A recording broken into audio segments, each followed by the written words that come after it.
Porque basicamente, né, o que vocês falaram Pés fica na muito terra. nítido. É aquele pensamento lá do Hipócrates, lá de trás, que falava, cara, as doenças começam à medida que o homem se afasta da natureza. Porque se a gente pensa em tudo que é extremamente dopaminérgico, que faz o pessoal ficar lá scrollando, cara, a rede social é uma coisa moderna. Sim. Aposta esportiva, essas apostas de site, né, cassino. Tudo bem que quando o César cruzou lá o Rubicão, ele falou, olha, Jack Test, é um dado. Eles tinham jogos de azar já em Roma. Que Mas era muito estavam diferente usando. desse que a gente tem hoje em dia, que, cara, no dado você tem um certo percentual de sorte. Eu sei lá como é que é no Tigrinho, que cada 100 um vai Ninguém ganhar. sabe, amor. Simplesmente não sabe. Outro dia eu falei com o advogado que ele estava defendendo o caso de um chinês que abriu um site online para após aqui e ninguém conseguia tirar o dinheiro do site. Então você sempre ia perder, porque no final você não podia tirar o dinheiro, pô. Então nem interessa o algoritmo, entendeu? O cara lá viciado, colocando mais dinheiro. Então, a maior parte daquilo que tira a gente do comportamento natural são coisas muito modernas, são coisas muito novas. Pornografia. Online ainda. Hoje um garoto de 13 anos já viu mais mulheres nuas do que o Luís XIV, que era o rei sol e podia comer a França inteira. Então é muito artificial, né? E aí, como é que o cérebro vai conseguir lidar com esse excesso todo de prazer, com a comida hiperpalatável? É muito complicado, tem que voltar pra natureza. Sim, tudo bem, mas aí é muito extremo. Daí você, além do Não. cafezinho, você quer mandar a pessoa pro dei um ser o exemplo. ermitão, né? Eu dei um Então, exemplo, cara. não Vai fazer um precisa, camping, uma semana no né? camping, Não tu vai ficar bem. precisa. Essa discussão é interessante porque a gente pode... A incompatibilidade evolutiva, né? Os Sim. mecanismos dopaminérgicos, todas as vias que o Duprá falou, aqui explicou tudo, elas foram, vamos dizer assim, evoluídas, elas evoluíram numa situação muito diferente do que a gente tem hoje. Exato. Que já era diferente também do que a gente tinha na antiguidade, por exemplo, né? Civilizações e muita... já era diferente, então já devia ter algum problema com relação a isso. Então, essa incompatibilidade evolutiva é um ponto central no que tange qualquer tipo de regulação buscando o bem-estar. Porque é engraçado, né? Eu tenho uns devaneios assim, vocês devem ter também, morando em São Paulo e tudo mais, né? De tipo, se eu morar num sítio e eu tiver minhas coisinhas aqui e tal, ficar tranquilo, aí eu vou estar bem, eu vou estar satisfeito, eu vou viver nessa satisfação. E eu fico tentando comparar um camponês na época de Júlio César, um cara que não foi invadido, tá? Ele tava lá tranquilo, sozinho, um camponês.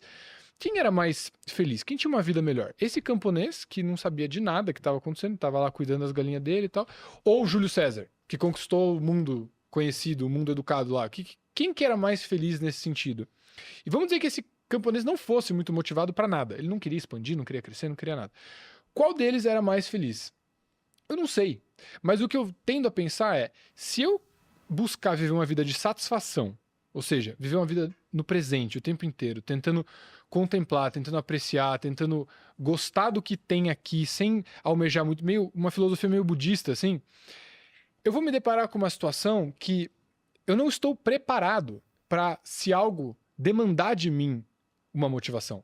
Porque às vezes a gente tem todo esse lado que a gente viu, né, de tipo a gente controlar nossa motivação com relação às coisas que a gente não quer e às coisas que a gente quer. Ou seja, largar o que a gente não gosta e fazer o que a gente gosta, levando esse querer para esse sentido. Mas e as coisas que você não queria, mas você tem que fazer?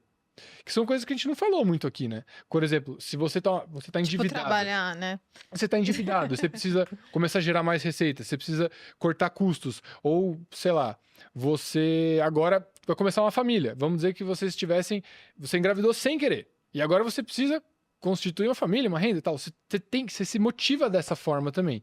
E se você viver uma vida completamente planejada só para a satisfação, você só tá satisfeito com o que tá aqui e agora sempre, vem o inesperado, que é certo que vai vir, o inesperado é certo que vai vir em algum momento, você não está preparado para lidar com isso porque você não exercitou o seu repertório comportamental com relação a esse aspecto da vida, que é o buscar, é o ir atrás, é o da falta, é o do querer mais. Então, eu acho que essa incompatibilidade evolutiva que vocês estavam falando, né, de voltar à natureza, de voltar a fazer o que a gente quer, é importante, mas a gente também tem que lidar com a realidade de que quanto mais a gente expande nas nossas tecnologias sendo tudo, desde modos de governo até o seu celular.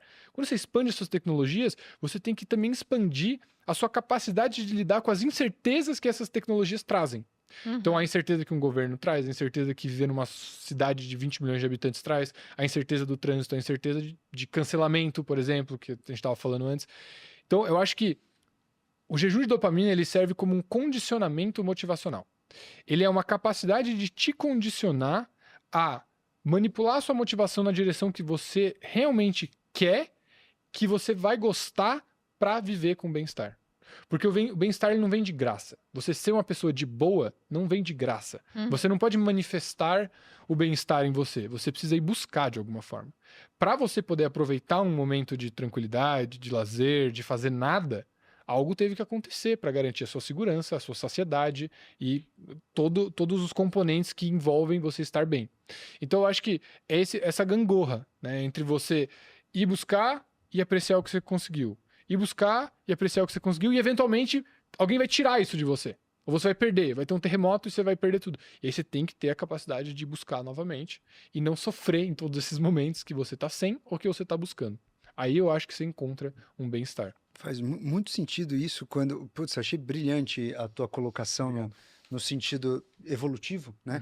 Tem até uma teoria bem bacana sobre a dopamina em relação ao Homo sapiens na Etiópia. Ele começou a migrar, né, para a região toda da África do Sul e ele voltou pela costa. Quando ele voltou, ele começou a modificar a alimentação, comer marisco, ostras, etc., que era muito mais rico em tirosina. Então, algumas pessoas acreditam que a grande revolução cognitiva veio através do aumento do consumo de tirosina e do aumento de dopamina. Bom, eu acredito que o pessoal saiu da Etiópia porque o café é de lá, então tomaram um café. Aí tomaram café, ficaram... Também tem essa teoria. Exatamente. Entendi. Mas existe, então, a teoria da evolução, né, da espécie, justamente que a dopamina estimulou, né, nossa evolução. E quando você falou essa questão, foi muito boa essa reflexão de, realmente, se todo mundo não tivesse dopamina, tivesse com a dopamina equilibrada, a gente teria tantas coisas boas que a gente conquistou. Sim. A gente teria... tem uma história, né? O James Cook, que foi o grande navegador das ilhas do Pacífico, ele foi tentar achar um caminho pelo Alasca no século XVIII, e foi muito interessante porque ele foi visitando várias pequenas ilhas que nunca tinham contato com nenhum homem do Ocidente, né? E quando ele chegava nessas ilhas, ele relata a diferença da população naquelas ilhas. Ele chegou numa ilha lá, interessante, que ele falou assim, cara, as pessoas dessa ilha, eles eram tão burros que eles viviam numa ilha pequena e eles não sabiam nem nadar. Eles não tiveram canoa, não fizeram nada, eles estavam tão satisfeitos com a vida que tinham, que eles não tinham nada, eles não sabiam nada, não usavam nenhum adereço, não tinham nada de beleza, não usavam nada. E na ilha do lado, alguns quilômetros de distância, os caras acharam uma ilha de pessoas completamente evoluídas. Barco, pessoas usando colar, e pessoas fazendo tatuagem, e no Tahiti, e etc. Comprando Bitcoin, investindo no Ethereum. Então, assim, ele percebeu a diferença da evolução daquelas pessoas com o nível de satisfação. O que eu quero dizer aqui? Estar puramente satisfeito, para muitas pessoas, quando você pega isso populacionalmente falando, não é desestimulante. Você vai ficar parado naquele momento que você tá. Só que o mundo tá evoluindo. E aquela questão do Charles Darwin, né? Não é o mais forte que sobrevive, mas o mais adaptado, né? Então, conforme o mundo tá evoluindo, e aquela famosa também das empresas, se a tua empresa não tá crescendo, ela tá quebrando, isso acontece também com uma civilização. Se a civilização não tá achando novas formas de lidar com o mundo, evoluindo, insatisfeito com o que tem, muito provavelmente ela tá fadada a alguns anos acabar. Então, eu acho que essa questão da dopamina é muito mais a gente achar um equilíbrio, uma modulação e, principalmente, as pessoas pararem de usar dopamina para uma vida hedonista e uma recompensa imediata e na via mesolímbica e começar a usar mais a dopamina na minha via mesocortical, que é a via da consciência, do planejamento futuro, de missões que você quer na sua vida, de visualizações de realmente propósitos. Isso sim, essa dopamina é muito interessante. E não esquecer de comemorar aquelas conquistas que já aconteceram. Com Perfeito. certeza. Eu queria deixar bem claro que o Bruno fala isso, vamos voltar para a natureza e A natureza é morar no meu mato. modo. A gente já tá no máximo da natureza que a gente vai, que a gente vive na frente de uma reserva assim, a reserva tá lá, a nossa casa tá aqui, não tem nenhum bicho. Um passarinho de vez em quando. Mas essa é a natureza que eu gosto, a natureza Nutella. A natureza que eu vi quando a gente serviu lá na Amazônia, região amazônica, cara, eu não quero. Eu gosto de natureza, grama cortada a quilômetros do animal peçonhento mais próximo, Exato. entendeu? Sem mosquito. Só Eu não pra quero deixar clara, eu não quero ir galera. pra natureza mesmo, porque ela quer te matar, cara. É verdade. Você vai pra Amazônia, tem um mosquito pequenininho que te passa leishmaniose, e no Sudeste ninguém sabe como é que trata esse negócio. Tem uma cobra que se morder sua perna, em 6 horas tu perdeu a perna, porque o veneno é proteolítico da jararaca, e você tá a quilômetros do hospital mais próximo porque, cara, é a Amazônia, você tem que pegar uma voadeira, e o rio é gigantesco. Então, essa natureza eu não quero. Quando a blogueira posta a natureza perfeita, é a mesma que eu quero, é a grama cortada, entendeu? É a árvore podada, é essa, é retornar pra essa natureza. Retiro do Rodrigo, No né? máximo, mas eu e a Kim com o celular, entendeu? último Se a Kim retiro, pode, eu vou ficar A gente com o meu viu também. uma cobra coral verdadeira. Quer dizer, eu vi, né? Eu Passou vi no que meio da você estrada filmou. ali.